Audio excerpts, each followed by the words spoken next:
2 News team coverage of this devastating storm. At least 30,000 people still do not have power tonight, and that means folks are taking drastic steps to keep warm, sometimes with deadly consequences. We'll tell you how to protect yourself.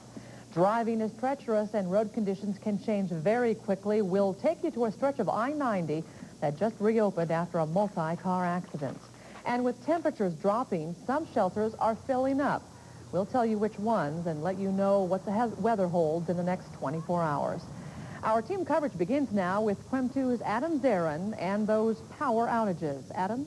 Thanks, Nadine. Charles, it looks like about 30 to 33,000 Spokane residents remain without power. Now, it could be that hopefully by the end of the weekend, the majority of those may have their power back. Now, unfortunately, that means it could actually be longer for those who don't have their power back. It still could be a week for people who are still in the dark tonight. But 18,000 people more have power tonight than had it this morning. So that is the good news. There's also some good news that a lot of help's on the way. You mentioned the National Guard's coming. That's true. They're bringing with them emergency generators and law enforcement assistance. And there are crews from all over the Northwest that are also helping to restore our power. They're coming from all over the Northwest, including now British Columbia and Alberta, Canada. So hopefully that'll help speed up the restoration effort. And KREM 2's Jeff Humphrey does have more on that restoration effort. Trees on cars, trees on houses, trees on power lines. It's the worst ice damage John Bindle has seen during his 17 years working as a WWP lineman. No, I haven't seen a storm quite this magnitude. But I've seen wind and heavy snow and wire down and what have you, but I've never seen anything like this with the ice storm. Bindle belongs to one of 40 crews repairing down power lines in the Spokane area. Like most linemen, when the weather gets bad, Bindle won't see his family until everyone else's power is restored. It's kind of a hardship, I guess, to be away from your family for a couple days, and especially when the weather's bad, and you got to kind of worry about things down there. This particular crew has gotten just 6 hours of sleep during the past 3 days. With 35,000 customers waiting for their power to come back on, bosses aren't giving a lot of coffee breaks.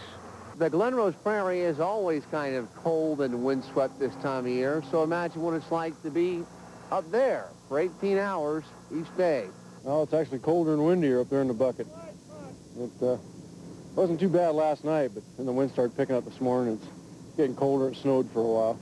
Dealing with the hardships of not having power hasn't been easy, but trying to repair miles of down power lines must be even tougher.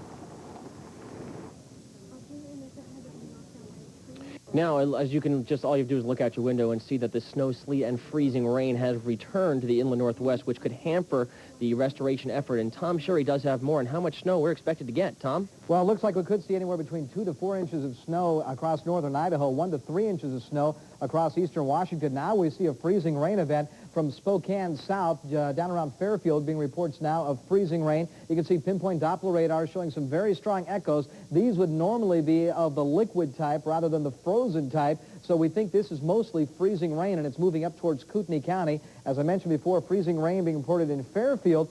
Snow being reported elsewhere, though, although rain down in Lewiston. It is a mixed bag. I'll tell you how much more of this storm we're going to get, all coming up with your complete forecast in a few moments. Charles, Nadine? Looks like another bitter night.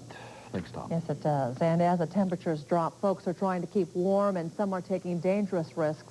2 people died in a fire overnight in the Spokane Valley. The couple was apparently trying to warm their home by bringing in charcoal briquettes. They lived in a mobile home.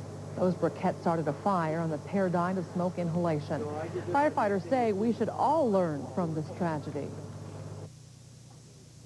With the power outages, to if you're using alternate heat sources such as propane or kerosene heaters, use extreme caution. You need to ventilate your rooms. If you've got a carbon monoxide detector or something like that, would have. Well, firefighters hope last night's tragedy serves as a warning for everyone affected by the ice storm of '96. And while you are bracing for the cold of yet another night without power, take extra care with those heating devices. As that firefighter said, the best advice is to find shelter somewhere else. But if you must use a portable heater, follow these tips. Make sure you have proper ventilation by putting the device near an altitude of fallen trees and branches.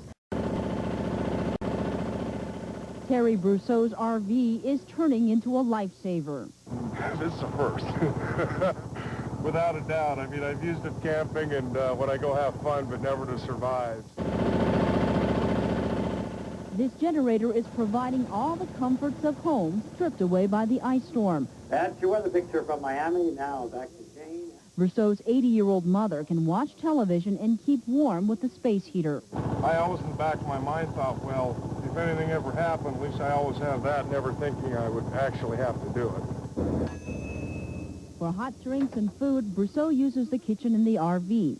His is the only warm home on the street. I just talked to my friends in Montana who were here visiting me with their RV, and I said, I wish you were here with yours because the guy down the street's staying nice and warm. Heyman can't go to a shelter because her husband, who has Alzheimer's, would be too disturbed by the unfamiliar surroundings. Instead, they've been staying in a house with no hot water or electricity. We're wearing all of our clothes to bed and keeping hats on our heads. And got a couple of candles. Heyman also got a few pieces of firewood from family and neighbors. I've decided not to change my clothes ever again because it's too hard to take them off. Heyman can laugh now, but if the power is out any longer, she says she won't be able to keep seeing the rosy side of things. In Spokane, I'm Christy Kim for KREM 2 News. Boy. Well, school closures just now starting to come in at this hour. Here are some of the closures.